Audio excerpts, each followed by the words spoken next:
একটি কৃত্রিম উপগ্রহ বৃত্তাকার কক্ষপথে পৃথিবীকে আবর্তন করছে। ওর প্রদক্ষিণ বেগ পৃথিবী থেকে মুক্তিবেগের কি অর্ধেক। ভূপৃষ্ঠ থেকে উপগ্রহের উচ্চতা বের করো। বা সুন্দর।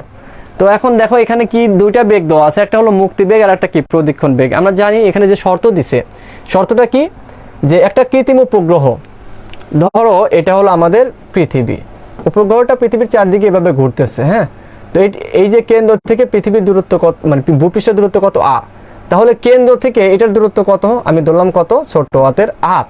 তাহলে এই যে পৃথিবীর ভূপৃষ্ঠ থেকে এই কৃত্রিম উপগ্রহের দূরত্ব কত ধরলা, এইচ, তাহলে এইচ ইজ ইকুয়াল টু কত, আর মাইনাস আর। আবার দেখো চিত্রটা বুঝলে তোমার অঙ্ক শেষ।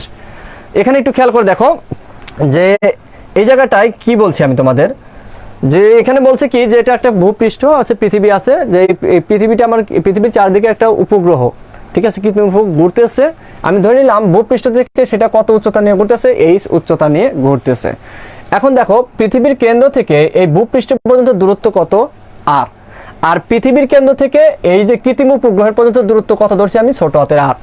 তাহলে সেক্ষেত্রে আমার এইচ ইজ ইকুয়াল টু কত হবে বলো তো। এখান থেকে দেখা যাচ্ছে যে এই ছোট হাতের আর থেকে তুমি এই আর যদি বিয়োগ করো তাহলে কি পাবা, এইচ পাবা। তো অঙ্কটা দেখো আমার শর্ত কি বলছে, শর্ত বলছে যে আমাদের যে প্রদক্ষিণ বেগ, এই প্রদক্ষিণ বেগ ধরলাম ভি ইজ ইকুয়াল টু কত, VE/2, এটাই বলছে। এখন প্রদক্ষিণ বেগ তোমরা জানো, প্রদক্ষিণ বেগ ইজ ইকুয়াল টু কত, প্রদক্ষিণ বেগ is equal to √GM by যেই দূরত্ব নিয়ে ঘুরতেছে, কত দূরত্ব নিয়ে ঘুরতেছে, আলটিমেটলি ছোট হাতের আর দূরত্ব নিয়ে ঘুরছে।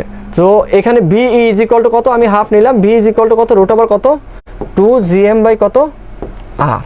তোমরা সূত্র জানো, এটা হলো প্রদক্ষিণ বেগ আর এটা কি আমাদের মুক্তি বেগ। এখন যেহেতু রুট আছে উভয় পাশে, আমি স্কোয়ার করে দিলে কি পাবো, এখানে GM বাই কত আর পাবো। এখানে কি হবে, স্কোয়ার করলে কত হবে, 1/4, আর এখানে কত পাবা তুমি, 2GM বাই কত আর। এখন এখানে দেখো GM আর GM কি কাটা গেল, GM যদি কাটা যায় তাহলে তুমি কি পাবা বলো তো। আর এখান থেকে কত যায়, এখানে এটা 2 থাকে। সো আমাদের সুতরাং দেখা যাচ্ছে আর ইকুয়াল টু কি পায়, 2R। So H is equal two কি হবে, ছোট হাতের আর, ছোট হাতের আর কত পেলে, 2R - R ইকুয়াল টু কত, অ্যান্সার কত, আর। খুবই সুন্দর একটা ম্যাথ।